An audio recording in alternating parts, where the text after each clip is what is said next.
வணக்கம். இன்றைய கவிதை. நகை நட்டு கேட்டு ஒரு நாள் முழுவதும் நெருப்பில் சுட்டது போல சண்டை. முழம் பூ கூட நான் கேட்காம வாங்கித்தரையா? மலர்ந்த சண்டையில் முள்ளாக மாறினாள் ஒரு நாள். கல்யாணமாகி 10 வருஷம் ஆகுது. 10,000ல் ஒரு பட்டு புடவை எடுத்ததுண்டா? கேட்டதில் தமிழர் எல்லாம் என்மேல் சிறகு முளைத்து பறந்தன பட்டுப்பூச்சி போல.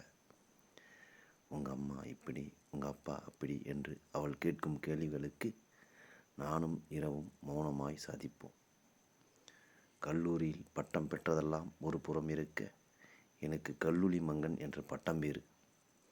எல்லா சண்டைகளுக்கும் ஓரிரு நாளில் ஆயுள் முடிந்துவிடும். அவள் இயல்பு நிலைக்கு திரும்பிவிட்டாள் என்பதை தேநீர் சொல்லிவிடும். அது ஆவி பறக்க வந்தால் அவள் குளிர்ந்து விட்டாள், ஆறி போயிருந்தால் அவள் சூடாக இருக்கிறாள் என்று பொருள். நன்றி.